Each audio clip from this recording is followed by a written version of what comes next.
From The Australian, this is the weekend edition of The Front. I'm Claire Harvey. In this week's episode, we take a deep dive into the cruel sea. Our music writer Andrew McMillan sits down for a fish sandwich with frontman Tex Perkins. You don't want me to be hangry.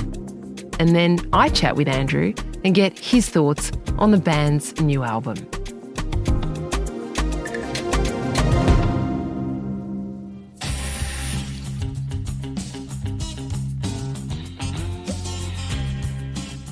There's something refreshing about a candid rock star, and they don't come much more candid than the Cruel Seas frontman Tex Perkins.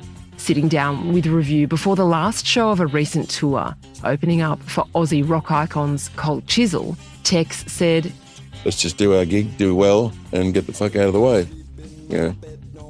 When he was asked about the band's approach to the tour, nobody's truly there to see us. But I figured if we can win 10% of these 15,000 people, we'll fill all the venues that we plan to play on our album tour. From John Lennon to Johnny Rotten, rock stars are irreverent as part of the gig. But when asked about the experience of touring with Cold Chisel, Tex Perkins came over all sincere. There's a lot of love in the crew, in the bands, and in the audience, and it's impossible not to get a little emotional and a little bit teary when you see that many people united in their joy and love, you know, and what that band means to people. They are truly Australia's band. If Cold Chisel is Australia's band, maybe the Cruel Sea is Chisel's younger brother. A bit quieter, a bit more mysterious. The band started off as an instrumental group in the 80s, while Tex was in bands like Thug and Toilet Duck. It was all just, making stupid noises and screaming and experimenting, backwards vocals, or, just avant-garde silliness. It was Tex's collaborator in Thug, Peter Reid, whom Tex describes as a sound genius, who introduced him to the band that would change his life and the sound of Australian rock. Yeah, I visited him one afternoon and he said, I've got to go and mix a band at the Harold Park Hotel. And I said, I'll come with you. And he said, no, you wouldn't like it. But I came along anyway, and yes, he was doing their sound, and there was an empty 4-channel lighting board with on-off and maybe a couple of faders. And that's how I became the band's lighting technician. Tex would eventually graduate from lighting tech to frontman. You can only be satisfied with making fart noises as a career for so long. But when it comes to the songwriting process, the Cruel Sea still functions as an instrumental band plus one, led by guitarist Danny Rumer. Danny's very generous. I can change any instrumental that I envisage, that I think this can become a song. It's already giving me some kind of emotional, guidance of what the lyrics could be. Or sometimes I just hear them and go, well, that's great as it is. I love instrumental music myself. That's what attracted me to the band in the first place. Hip-hop can do without the rapping, as far as I'm concerned. The instrumental 4, that's a very early song. It's on their second album, but I think that was one of the first tracks that started to get played on the radio. To tell you the truth, I think I probably put off just as many people as I attract.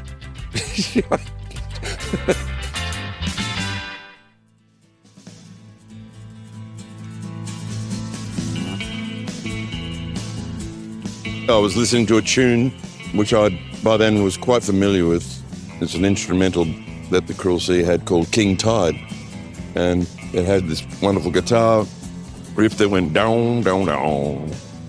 And then my subconsciousness kept going, that sounds like down below. Down below, into and down below. My entry into the Cruel Sea, I wanted to be as instrumental as possible. I mean, literally just making words out of what the guitar sounds like it's already saying was my approach. And I think that was the polite thing to do. Coming up, what keeps these old guys rocking?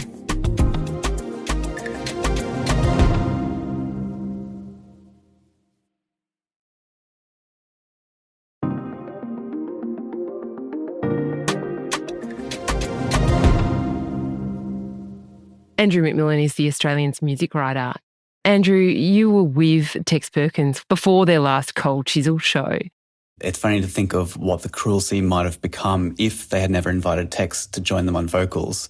My suspicion is they would have remained a small pub gig kind of band playing to small audiences around Sydney and maybe interstate.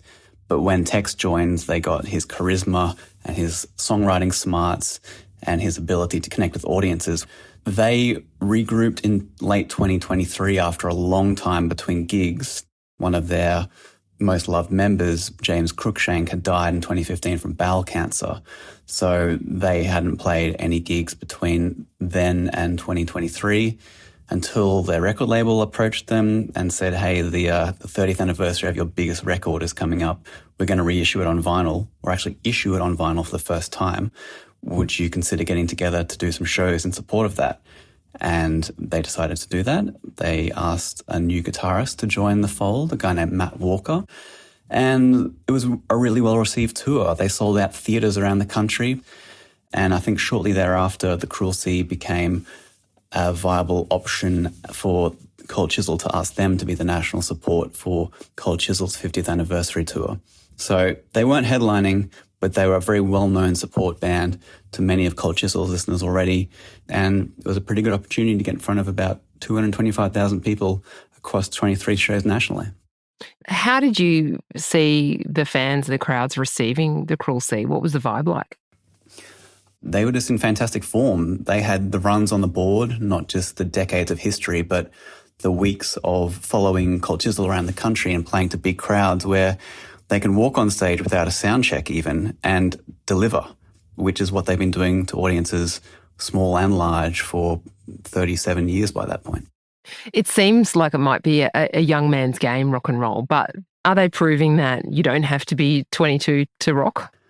That's part of it for sure. I think Tex Perkins just turned 60 recently within the last few months, but the rigours of touring, they become demanding on the body as it ages naturally. Like even touring on, buses, vans, planes, it all takes its toll on the body, let alone the late nights, early mornings, add in potential drug and alcohol use, maybe not so much now, but earlier in these guys' careers for sure, which they've all spoken about previously. It's a demanding job, but I think having lost their friend and bandmate James Cruikshank to bowel cancer, I think more than ever, all of them appreciate how lucky they are to continue doing this thing they love called playing music to their many fans around the country. And I think the new album is a fine statement of not just their intent and their ability as artists, but almost like a survivor's statement. We're still here. We've still got the chemistry, charisma and ability. And here's our best attempt at offering up something that can match it with the best of our catalogue. And I think it does.